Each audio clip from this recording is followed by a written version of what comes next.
Hi. Hi. Hi. Hello. I'm curious about Building open, authentic, loving relationship. I'm curious about jealousy. I'm curious about polyamory. Does it just mean that you're fucking all the time? How can I tell my parents that my partner is already married? I'm curious about how do you know when you're too busy to have another relationship? I'm curious about dominant and subordinate relationships. I'm curious about sexual health. How can relationships evolve with people as they grow and change? Don't listen to the wedding planner. Listen to yourselves. Good advice right there. Welcome to the Curious Folks podcast. For those challenging the status quo in love, sex, and relationships. My name is Effy Blue. And I'm Jacqueline Misla. And today, we're challenging the idea that only traditional relationships deserve to be celebrated with a ceremony. And we're curious. How do you plan an event that honors unique relationships? What happens when marriage to a partner is off the table? Maybe you're already married to someone else or not interested in legal marriage. How can you celebrate your partnership without going down the traditional route? And if you decide on a wedding, how do you design it to incorporate the queer or poly or kink aspects of who you are? The wedding industry in the US is worth a whopping $57.9 billion. $57.9 billion? Yes, almost $58 billion. I can't even think about that money. Like, I can't even wrap my head around that kind of money. Yes, this huge industry keeps 330,000 businesses afloat and creates jobs for just shy of 1 million people. That's wild. It's huge, right? Yeah. With an average wedding costing the best part of $20,000, every beat of this experience, every beat of the wedding ceremony is monetized and commercialized. Yes.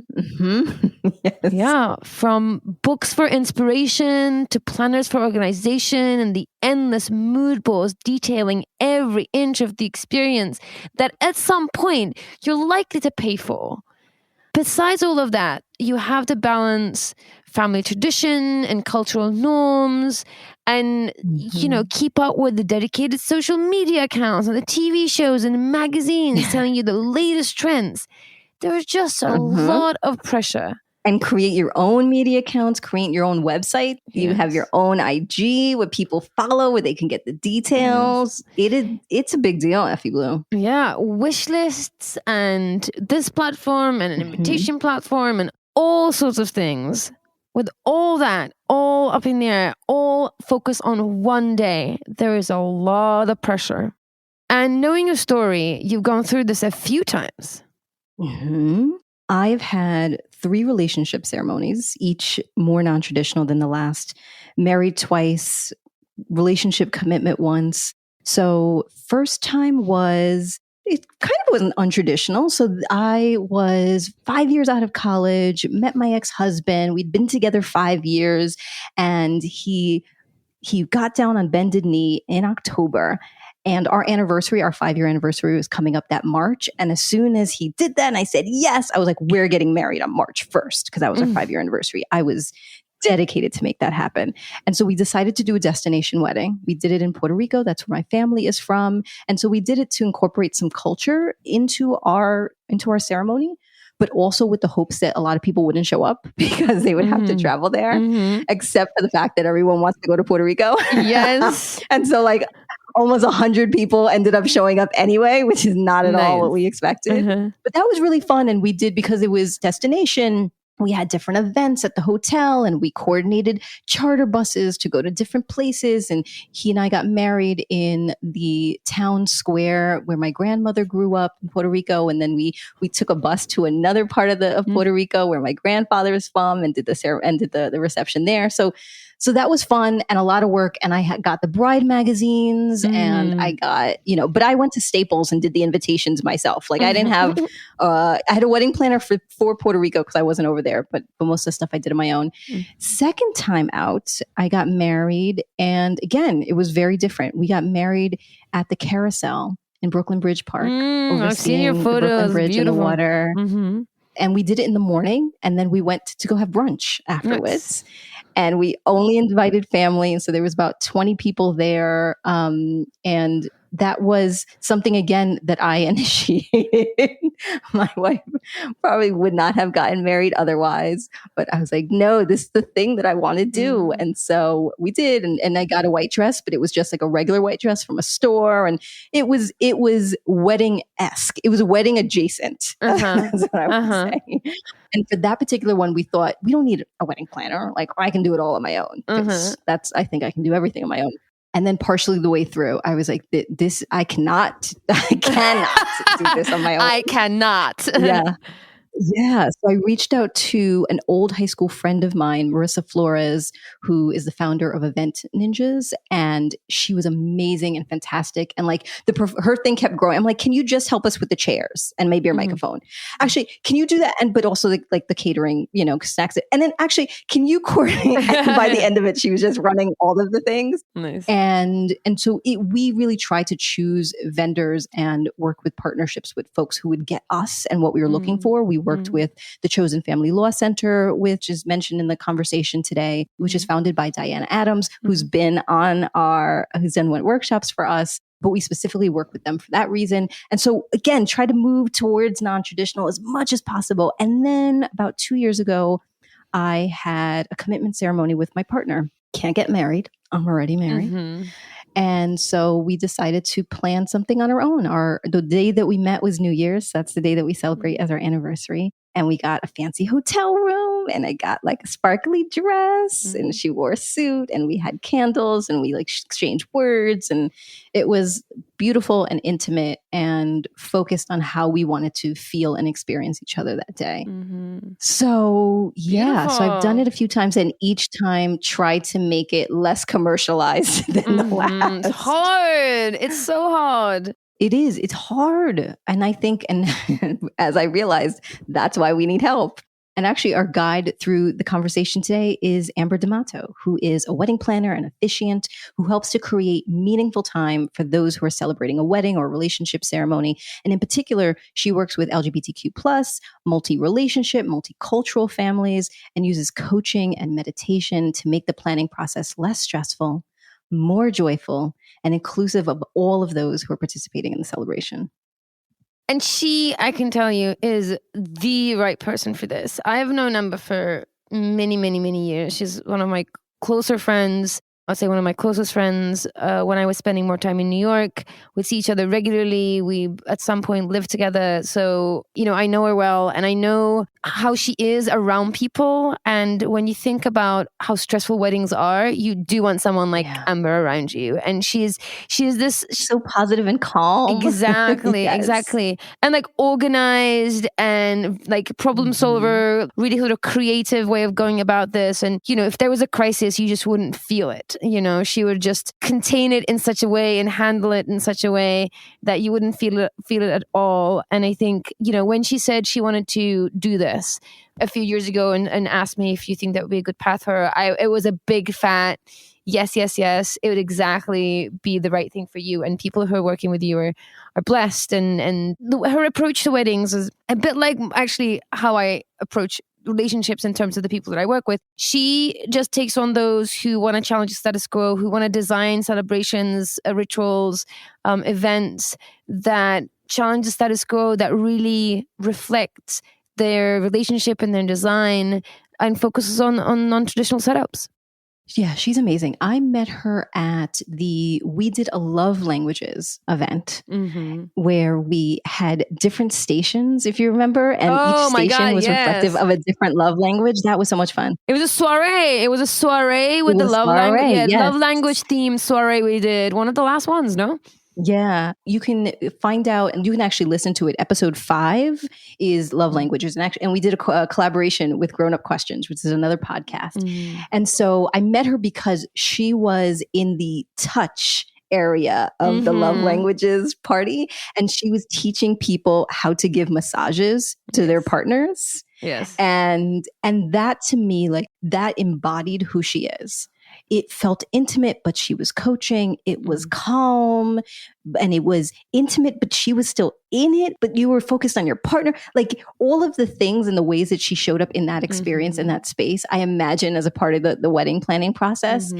And I wish I would have worked with her. I mean, I'm thrilled with how the first time out, I wish I would have worked with her. The second two, I think I learned my lesson. But for the first one, when I was getting all those bride magazines and like you said, color schemes and, I went dress shopping with my mom and all the things, I wish I would have had her there. Yeah, no, exactly. And also, her work represents her community. So she's a queer woman, as she explained, and we've hung out and with people who are living this life fully fledged and open. So she really comes from that, and I love her attitude towards how she goes about this. So really, there's nothing else to say other than enjoy the episode. It's a good one.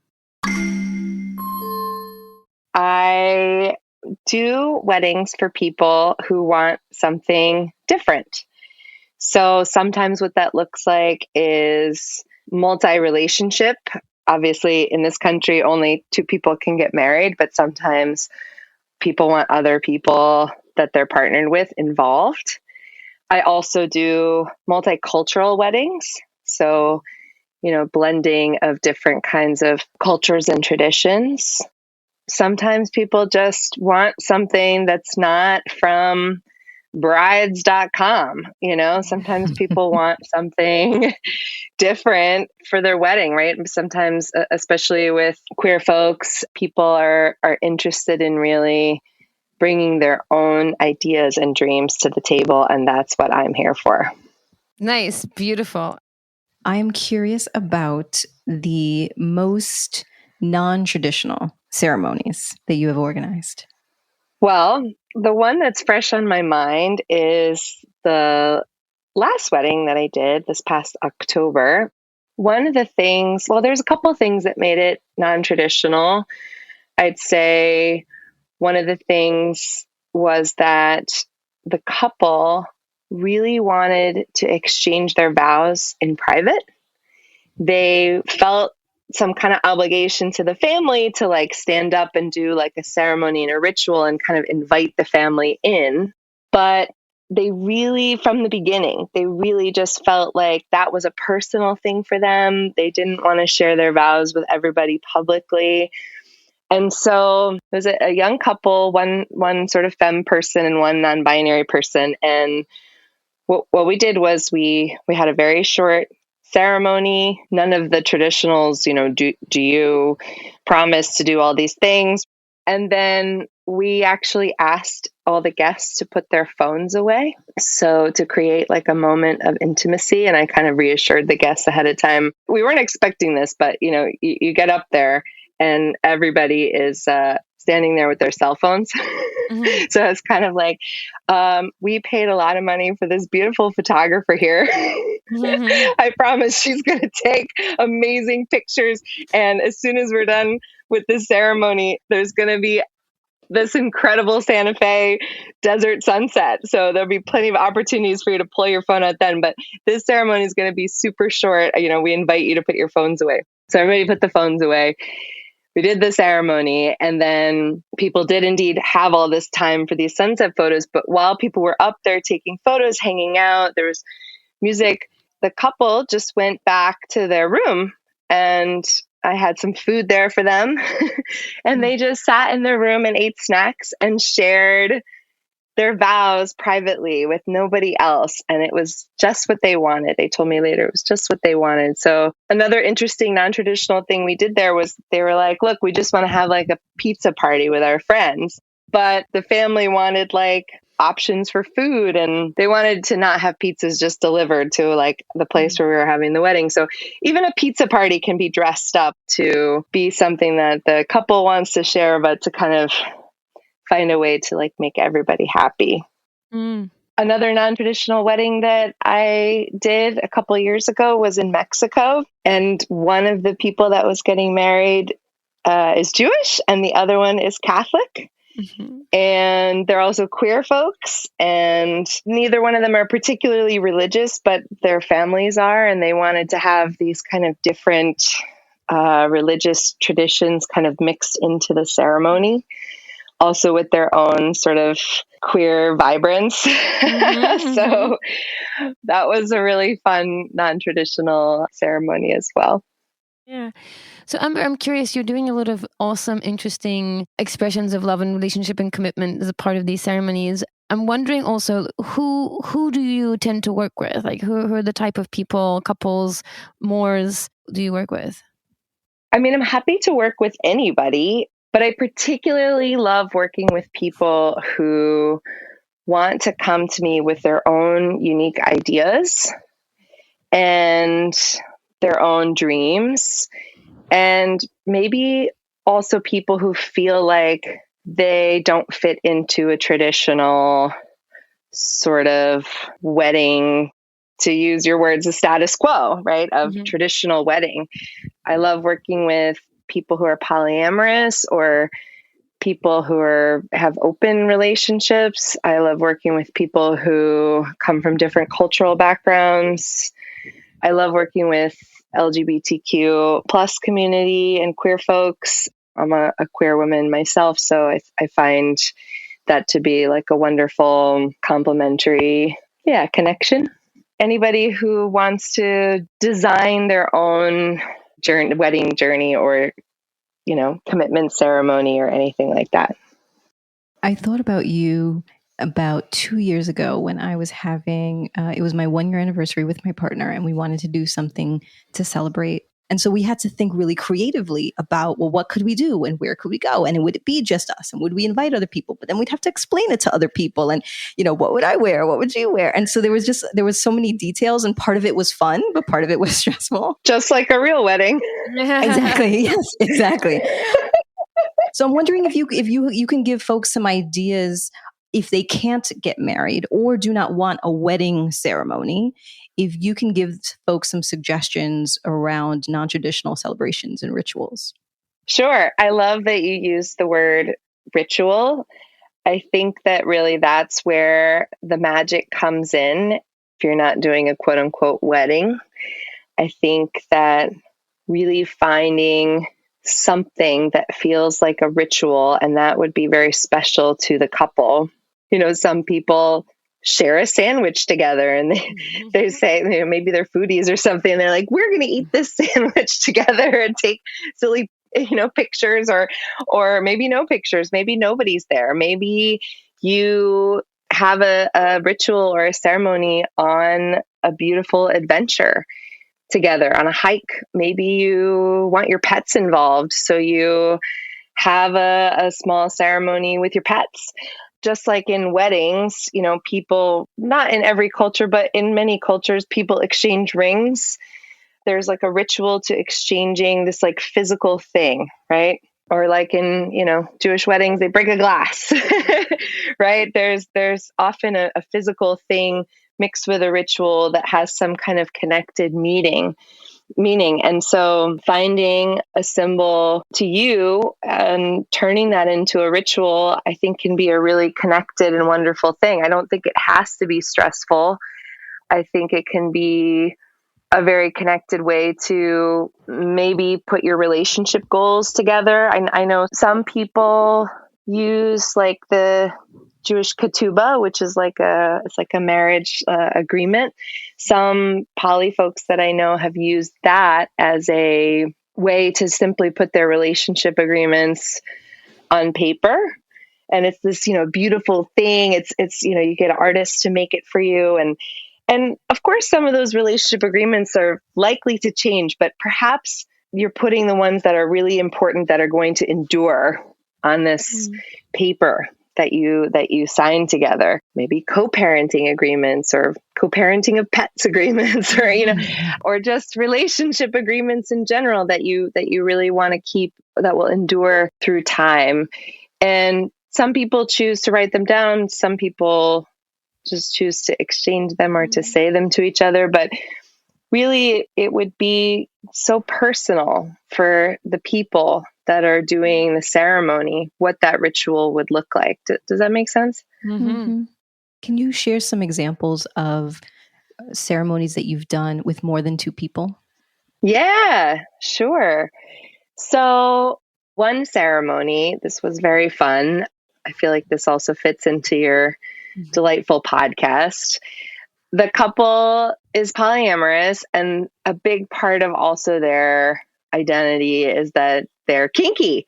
They're really into kink, and that's like a really big part of their relationship and also who they are. But they were having this wedding with their family, and they weren't trying to be, super kinky in front of their family because that's maybe not appropriate in front of grandma and grandpa. So what they did was they had people in their wedding party stand up on either side who were other partners, like i.e. best man or maid of honor kind of a thing. Those folks were also helping with the wedding, like doing a lot of assisting and caring for everybody, holding flowers and sharing readings. And also to do a little, throwback to the kink, but in a controlled way, we decided to do a hand fasting ceremony, which is where you tie the hands of the couple together, sort of bind them in marriage. And it's like a super vanilla thing in public, but to them, it was like, wow, we're getting tied up. And they really just thought that was so delightful. And it really sort of spoke to their kink of they like, rope. And they also had their other partners there sort of helping with that sort of tying. Now, the other partners weren't also getting hand fasted with them. It wasn't like a commitment ceremony for the four partners that were present with these two people who were legally getting married. But the other partners were there and were present and joyful and helping, and it was very fun. Yeah. I love that. I also love that the combination of having something very like ancient, old, hand fasting comes from the Celtics, right? The Celts, that they're doing something so ancient and traditional as a nod to their sexual expression, what brings them together in terms of a relationship, and kind of that merging of kink and ancient tradition, and the sort of the wink, wink, nudge, nudge. For those who get it, it's funny. It's like an inside joke for people who they share that with, and still be appropriate for grandma and grandpa. I love that idea. I love the creativity of it, and they're not abandoning any part of them. They're just finding a way to put it together and keep it under the radar. Absolutely. Love that. I'm wondering if you can give, there are two more examples in mind that I'm curious about. One is a ceremony where, let's say, 3 or more people are committing to each other. And then the second that I'm wondering if you've done is a ceremony with somebody who they cannot legally marry. So in my situation, essentially married, want to do something that's special, don't want it to be like a wedding, and doing some sort of ceremony. So I don't know if you've done either of those things, but I'm just curious about what those would have looked like. Sure. So I haven't done like a 3-person ceremony yet. There was one that I was supposed to do during the fall of 2020, but it has been postponed. But the 3-person ceremony that I was planning to do, one of the things we were talking about was actually having some Q&As for the wedding guests ahead of time written out. Like, who's legally getting married here? And, these were things that the throuple felt like sharing with their families and friends. They also had a whole plan of like, well, these two are going to get legally married, but like these two are going to have a kid together. So that's sort of like binding them. And they were working with, I think you've probably had Chosen Family Law Center on your show before, or you've mentioned them, but they were working with Chosen Family Law Center to help them make like a family LLC. And so they had all kinds of cool stuff in mind for their 3-person ceremony. But I would say, just for people who want to do a 3-person ceremony, people choose not to get married for lots of reasons. Perhaps you want to keep, your name, or I mean, keep your name anyway these days, but perhaps you, for tax purposes, or maybe because you're married to someone else, or whatever it is, a 3-person ceremony that 2 of those people don't actually have to get married. It could simply just be a commitment ceremony between the 3 of them.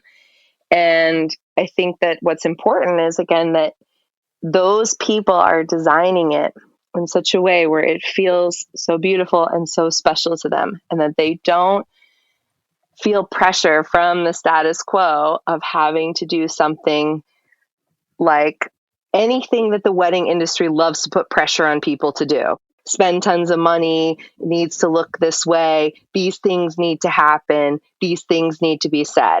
None of that has to happen. The only thing that I feel like is important is that you are listening to each other. If you're working with a planner, that person is listening to you, and that it really just starts with what you want. In terms of, your second question, with what would a non-wedding ceremony look like, or a non-wedding event, I think that designing a ritual that feels really wonderful for you could be, again, do you want people there, or do you want to do it by yourself? Right? These are all questions that are very particular to the people who are being committed to each other. Would you like to write things out ahead of time, or would you like to say things to each other? Do you want to craft some kind of unifying thing, like some people use the rings or the wine glass? Some people make it silly, like sharing a sandwich, right? It's the example I gave earlier. But I mean, I know you a little bit, but I feel like I would have to spend so much more time with you to really listen to what you wanted, to sort of be able to answer that for you in particular. I guess one thing I can say is sometimes people come to me, they know what they want. They have like a dream and an instinct, but they're either too timid or like shy to say it up front, or they have been pressured by other people, maybe their family, maybe their other partners, maybe the wedding industry, maybe like Instagram, like, ooh, hottest wedding trends of 2022, right? Maybe they've just been pressured by other things that aren't really going to make them happy. So if there's an opportunity to let some of the anxiety calm down, maybe have a couple of conversations about it. Don't listen to the wedding planner. Listen to yourselves. Good advice right there. Best advice for a wedding planner. Don't listen to the wedding planner. Listen to your inner voice. Great advice. Yes. It makes sense. What we ended up doing, honestly, was having a conversation around what is it that we wanted to feel in that experience. And then we designed something around the feeling. So we wanted it to feel intimate. We wanted to feel like a ritual, like it was something that was important. Oh my gosh, that's so wonderful. I also imagine deciding on what the intention of what you're doing is also, I think, sets a tone, right? You can have a ceremony that is about celebrating the relationship as it is here and now and today, and really sort of honing in the tone of the ceremony, the event, the party, whatever it is, to really celebrate the couple where they are today. And that would feel different than if they were to, if it was a commitment ceremony, right? If it was more really about what they're committing to going forward, and it's more future facing, has a different tone, maybe has a different tone and a purpose and an intention. So I think it's also worth thinking about how you want to feel and what is your intention? Like, what are you trying to do? What are you trying to create? What are you trying to mark with this particular event? And I think from there also you can decide whether you want to share it or be private and all these other details. I think really nailing those two things down, and then having an excellent wedding planner that will listen to you and your inner voice, you can come up with something that is really special. I love that. Absolutely. And I also think sometimes people just need a wedding planner so that they can enjoy their special day and not have like a second job leaning up to this. And sometimes people really do want to do all of the planning themselves and just have someone show up to execute their dreams, So I think if people do choose to hire a wedding planner, there's so many different options for people nowadays for what that looks like and how much it costs and who you're working with. And, there's so many options for people. That also doesn't have to be a certain way anymore. Yeah. I imagine that one of the main challenges in either having a non-traditional ceremony or within non-traditional relationships is figuring out who to partner with in order to do the things. So, for example, you mentioned the Chosen Family Law Center, which is actually who my wife and I used when we got married. And we've had Diana Adams on do workshops for us around legal rights for non-traditional relationships and non-traditional partnering and family structures. And so for folks, if you're interested in watching that, you can go onto our Patreon and see the full video there. I'm wondering if there are other examples of how folks can find caterers and photographers and officiants and folks who they don't have to do so much explaining about what it is. Yeah. And they're worried and embarrassed. Wow, that is so awesome. I think that for the last wedding that I did in Santa Fe, this couple in particular told me right out, like, we only want to work with queer vendors. Mm-hmm. And in Santa Fe, New Mexico, that was tough. Mm-hmm. Sure. Yeah. And, and not everything, it wasn't possible with every single vendor just because it's a small little town, a small city. But as many as we could, we had queer vendors. And then the vendors who weren't like queer businesses, I had to have individual conversations multiple times, and also the day of with the staff to say, I need to make sure that you use this person who's getting married's correct pronouns. Their pronouns are they and them. I'm going to give you some examples. We're going to practice. I don't want this person being misgendered on their wedding day. Mm-hmm. Can you imagine? That would be the most horrible thing. It's like you're paying all this money, you have all your friends there, you're dressed to the nines, and then someone just misgenders you. So one of the reasons why they wanted all queer vendors was so that this, celebrant wasn't being misgendered. And so obviously, having a person who's going to listen to you in your dreams and desires as a filter, like a wedding planner, can help with that. But if you are working without a wedding planner, if you're working on your own, nowadays, these, the Knot and Wedding Wire, they do have filters for LGBTQ plus owned businesses. So it's not just people who are like, we're gay friendly. And then it's like, that just means we'll bake your cake for you if you're gay. It's like, no. This is that means that the owner of the business is themselves identifying as part of the community. I interviewed photographers, for one of the polyamorous, weddings that I was doing, where actually one of the photographers was totally not comfortable with the idea that these people were polyamorous. And I had no idea until I was talking to this photographer. And I was like, oh boy, I better. And this is a very, very talented, photographer. And I sort of was like, well, it's just actually only 2 people getting married. It's not multiple people. And, and they were still like, I'm not comfortable with that. So I think really finding people who want to co-create your vision with you and who are champions for you is really, really important.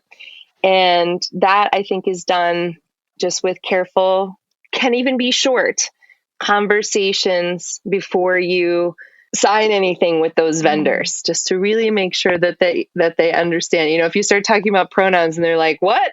Maybe they're not the right vendor for you if you're queer. You know, yeah, you don't want to be having to educate everybody as a part of your wedding effort and spend energy, time, effort towards also educating the masses when you just want, beautiful pictures and be accepted and referred to as who you are. So that makes a lot of sense. I once threw a conscious uncoupling party for close friends of ours, and at the time I was dating them, and they remain as my good friends. And I was a part of their relationship, and they wanted to transition out of a more committed partnership into more of a friendship with keeping some of the connection and you know, remain within the community and in each other's lives, but they wanted to kind of officially and consciously uncouple. And you know, the way that they want to do it is with friends and close people and lovers and other relationships. And because I wasn't in a relationship with them and I was in a position that I threw them a party to do that. And it was so much fun. I thought it was such a great reason to celebrate. And I'm asking, have you only done event celebrations that are about the merging of relationships? And if you considered if you've come across people who are wanting to celebrate transitioning or changing the relationship or something completely different? I think that the conscious uncoupling that you're referring to was probably the first time I ever heard of that, you know, several years ago. But I think it's so delightful. And I love that, you know, Dan Savage talks about like, why don't we just celebrate successes in relationships? Like, what if you have a really wonderful one night stand?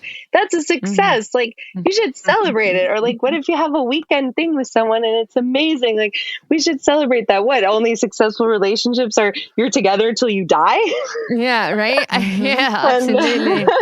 Yeah, very true. And so I think, why not I mean, man, life has been so difficult for so many people with the pandemic. I say find as many reasons to celebrate as you can. Mm-hmm. Yeah, here. Okay, I have one last question that I want to squeeze in before we get to find out a little bit more about you. I'm wondering, what are some of the main challenges that you come across when you're organizing non-traditional ceremonies? Like, what are the top 3 things that you run into that come up and that you've become master at solving these days? That's a fantastic question. Obviously, the budget is always a really challenging thing for people. So one of the things I do with people is we meditate and we breathe before we talk about money. We use talking about money together as an exercise in talking about more challenging, harder things down the road. And I really coach people on, how to be okay with talking about money and also keeping people aligned with their budget. I don't ever push people to go over their budget. But that's a challenging thing because sometimes people want something that they can't afford, so we either get creative or we change it. Mm-hmm. The second thing I would say is navigating family. Mm-hmm. I think for traditional or non-traditional, any kind of ceremony, any kind of marriage, family is always tricky. And I think it's great to have a wedding planner because you can always blame the wedding planner. Sorry, mother-in-law, we can't get that thing. The wedding planner said no. Nice. But take it up with the wedding planner. That's right. Not just that, not just using, the wedding planner as a buffer, but also really, truthfully navigating family is so tricky. It's, there's all these things where it's like, it's supposed to be your special day. It's supposed to be what you want. But then there's often just pressure from family. Maybe they're helping pay for it. Maybe you just want to take their wishes into heart. And so I think that really having an opportunity to discuss some of that and what you're willing to accommodate versus what you really, what still aligns with your wishes. And also people getting married are also hopefully entering into a whole support network of family that is supposed to sort of be around them to support them in this journey. So part of that, happens with the planning and with the ceremony itself. And then I think the other thing is really challenging the status quo itself of we think that weddings are supposed to look a certain way. We think that they're supposed to, we're supposed to deal with the hottest trends, or that we need a mood board to in order for this wedding to be successful. But I think that that's the wrong approach. I think it really starts with listening to the couple or the throuple or the multiple people or whomever is doing this celebration. It really starts with listening to each other, talking to each other about dreams and desires, and really taking it from there. I love that. Mm-hmm. I would like to actually learn a little bit more about your dreams and desires. And so we have 4 questions that we're going to ask you to learn a little bit more about you. Great. And so the first question is, what is one piece of advice that you would give to your younger self about love, sex, or relationships? Be open, be curious, ask questions, talk to as many people as you can about your journey. I love Great. that. Crowdsource your relationship journey support. I love that. Okay, what is one romantic or sexual adventure on your bucket list, Amber? Wow. Well, I don't know how many are safe for work. So I think We're not a safe for work. Right, exactly. We're not a safe for work podcast. So take it away.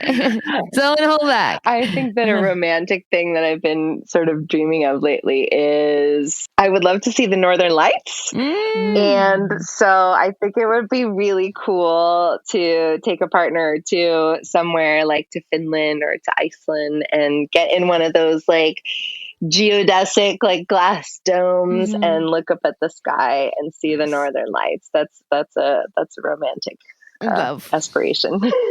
Love. That's beautiful. So this may be self-evident, but how do you challenge the status quo, Amber? I really believe that I challenge the status quo by I'm interested in disrupting the current wedding industry. I think that people feel so pressured to spend tons of money and that things have to be a certain way. And I think that challenging the status quo is instead listening to people and giving people the experience and the rituals and the care that they really desire. Yeah, I love that. Yeah, I love how you're also challenging the status quo with us. So thank you for the work that you do. Yeah, thank you. Last but definitely not least, Amber, what are you curious about lately? I have bats in my attic. I have an old farmhouse. I'm curious about how to get rid of those guys. Wow. You need to make, and I think you need an owl. Wow. Yes. I once had a bat in my basement and then I just didn't go into the basement for a long time. And I don't know what happened. I don't know if it's still there. I don't know if it isn't, but I was like, nature will figure itself out. Nice. I just need to stay out of the way. Nice. That's so funny. I love that. In the spring, but I am curious. Right. If anyone has tips, write in on how Amber can manage these bats that are in Get her rid of bats. If you know anything about bats, please write in. Absolutely. Amber, thank you so much for joining us. This has been really interesting. I think we get so caught up in the relationship dynamics of it all, and we don't really think of sort of the tradition, the ceremonies and celebrations of relationships. As you know, we often focus on the work here, like how can we work? What's the work look like? How do we better ourselves? How do we understand more? How do we communicate better? How do we develop ourselves? You know, we're often on that mode, and it's nice to take a break from that and really sort of think about how do we celebrate. How do we creatively express love and commitment, if that makes sense for you, and connect with one another in whatever configuration that makes sense, and make room for loved ones to join us, or not, or do it in private, which also works, right? So it was so nice to be able to do that with you, and thank you so much for the work that you do. And I know you as a friend, as a close friend, somebody that I love and care for and respect, and I've seen you in action. And if I was to get married in this lifetime, you will be the person that I will be coming to, because you're awesome. So thank you. Oh, thank you so much. And thank you for having me on the show. I'm such a huge fan, and I really appreciate your curious and thoughtful questions, both of you. Thank you. Amber's so great. She's so great. I miss her. Actually, I have to say I miss her.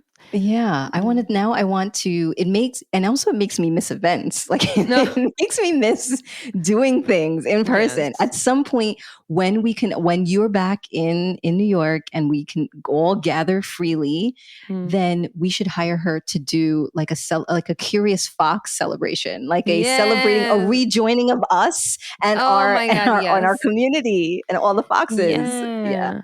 So this actually makes me think, right? Maybe a QPR celebrations, a queer platonic relationship celebrations. That would be kind of interesting, right? So, I mean, I love the work that she's doing, and I'm inspired by the work that she's doing in thinking like, what are the relationships that we can celebrate, and how can we expand our sort of psyche around these relationships by marking, by celebrating, by putting rituals to them, and celebrate the importance of these relationships. I think that might go towards building community and building a support network and feeling grounded and safe across multiple relationships. So I think weddings are one great reason to celebrate. I think there are a bunch of other ways and other situations to celebrate as well. Yeah, we're going to be doing an episode next with Jamie Krems around the psychology of female friendships. Yes. And so that I know you and I are excited to listen to, because this friendship is very different than any that I've had before. And so, yes, why don't we celebrate and honor ourselves? We should.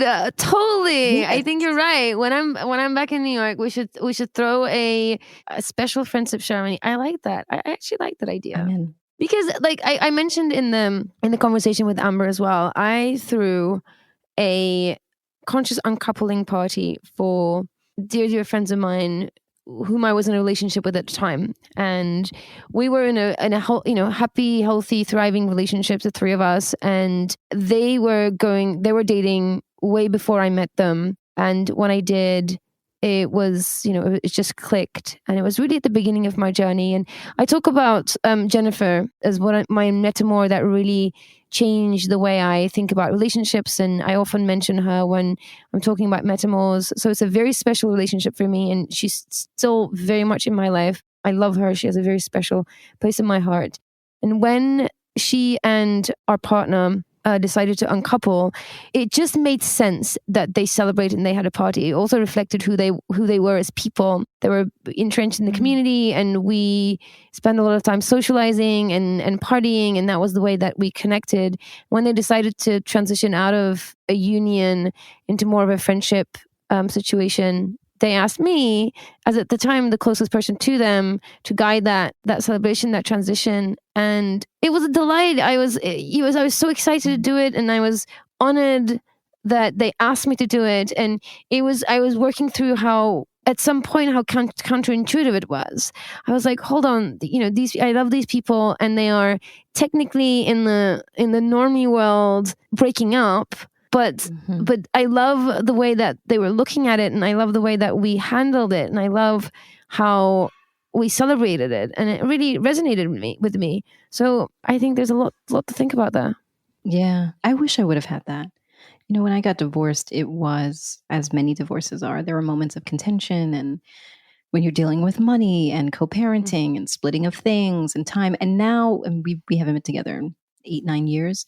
We're friends. We hang out with our daughter. We text each other gifs and memes and jokes. And so I'm glad that we got to a place where we could be that friendly again, but I wish we could go back. There are things I would have wanted to say. Even now I would do it. I don't think he'd be open to it, but I would do something that honors what we had together. We were together for 10 years. We had a daughter. Like, I have questions still. Like, there feel like some things that are unresolved that having and planning something together that celebrates who we were. I like that idea. Yeah, maybe I'm going to put it out into the future. I mean, into the universe. I love that. You should. Yeah, I mean, in this particular ceremony, that's exactly what they did. There was a gathering of friends, and we were sort of drinking and being social, and then they stepped to one side. We all went in a room and sat around, the three of us, and they wanted me to sort of moderate and be there and support them as they said whatever they needed to do to have closure. It wasn't really a matter of conversation, but more about just hearing the other person. So they had already decided that they were transitioning, and there was nothing to change or alter. It was just about letting it run its course. So it wasn't a moment for discussion or reconciliation, or like everything that needed to be said was said, and the minds were made. So they just said whatever they needed to for closure, and the other person listened, and that's all that was expected or requested of them. They took turns, and as a part of that, they talked about what they loved about each other, and they made a distinction between how they feel about each other versus how they look at a relationship and what they need out of a relationship and what they want the relationship to look like. Seeing that live in front of me was really insightful, and it really influences the way I coach some of my clients. They were sort of very clear in making that distinction of that they love each other. It's just their vision for relationships don't align anymore. When they were ready, when they felt there was closure, they addressed our friends. They both said their piece about how they're feeling and how they feel about the other person and where they see their relationship going in the future. So they talked about transitioning into a friendship and wanting to remain a support network for one another and sort of asked for what they needed, right? They could have said, we want to take a break. We don't want to see each other for a while as we heal and whatever. But that's not what they said. But it was a moment for them to sort of say out to their friends where that relationship was going. So there was clarity, right? It cut down the questions and the gossip and the presumptions and the awkwardness. They told everybody that they would really appreciate support, but they don't need anything to be accommodated. So they don't need to make sure who's invited where and, who's taking sides and all that kind of stuff. It was beautiful. And then, after all that was said and everybody said, I know I said a few words about them and, what I loved about their relationship and how much I loved them and how much I really appreciated being a part of that. And it was beautiful. Like everything was said. And then we partied, we drank, we, had cuddle puddles and do what we do. And it was beautiful. It was really, really meaningful. Wow. It just, as you're saying that, like so many different things are coming up in my mind around how we do need more celebration. Like we need more moments to honor and to recognize. And I love the idea of sharing and the other person not saying anything. When I did my vows with my wife, first we wrote them together and they were not vows. They were essentially, they weren't promises, but they were statements around who we want to be with each other. And so we talked about that, about how we want to show up for each other in celebration of the big and little things, about not just reserving the least of our energy for our partnership and giving our energy away to everybody else. And I'll share out, if she's comfortable, I'll share them out with folks, because we took a lot of time to figure out, again, not what we were going to promise, but who we wanted to be. And so it keeps going back to that. Everything keeps going back to the same things, right? Which is know how you want to feel, know what you need, communicate, design things that are unique to who you are and your partnerships. And Ambyr has showed us a way to do that within weddings. Yeah, and not only she shared with us all the ways that you can do that. I also love her attitude of not necessarily making it, meeting all the expectations and approaching it from almost a sort of anti-capitalist queer ceremonies kind of way, which aligns with a lot of our politics, right? And sort of thinking, do we really need to spend the average $20,000 on a ceremony? Why are we doing that? Is it really meaningful? Maybe we do, and there's nothing wrong with that. There's nothing wrong with spending, hundreds and thousands if that's what you want to do.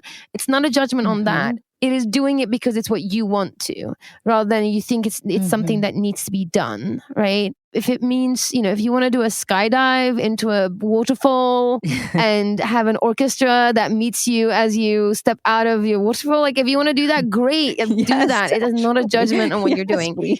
You're doing it because you're choosing to do it, because you want to do it, and not because you feel like you have to tick some boxes and cut a check at every step. So I love that. I love that idea. Yeah. And if I ever have a ceremony again, you have actually just written it. I'm going to skydive into a waterfall and have an orchestra play as I emerge. That's it now. It's done. That's the thing. That should actually be our queer platonic relationship with ceremony with each other. Yeah. That's funny. If you're interested in exploring different options for how you can plan a ceremony for you and your partners, then you can find out more about Ambyr on her website, Instagram, email, all under Weddings by Ambyr. And that is where you can sign up for a free consultation in order to have a dialogue with her about what is possible for you. And while you're online, of course, you can check us out on our website, on Instagram, on Facebook, all under We Are Curious Foxes. All for different reasons. You'll go to our website to look for our blog posts where we've written about all sorts of things in love, sex, and relationships. You're going to go to Instagram in order to see our upcoming podcast so that you can submit some questions that we can ask to the guests. And then you're going to go on Facebook after the podcast so that you can talk about it with other folks who've listened. We are excited that we can also share some behind the scenes and some video workshops and other things via our Patreon. So you can go there at We Are Curious Foxes also. And lastly, if you have some feedback that you want to share, if you have questions, if you want to get in touch with us, there are a few ways you can do that. First, you can do it by sending us a comment via Apple Podcasts or Spotify or Stitcher, because I know that you've already followed and liked it. So go the next step now and write something to us. And you can also write us at listening at We Are Curious Foxes. You can send us a voicemail with there. Or lastly, you can give us a call at 201-870-0063. This episode is produced and edited by Nina Pollock, who we love to celebrate every week. Our intro music is composed by Dev Saha. We are so grateful for their work, and we're grateful to you for listening. As always, stay curious, friends. Curious Fox Podcast is not and will never be the final word on any topic. We solely aim to encourage curiosity and provide a space for exploration through connection and story. We encourage you to listen with an open and curious mind, and we'll look forward to your feedback. Stay curious, friends. Stay curious. Stay curious. Stay curious. Stay curious. Stay curious. Stay curious.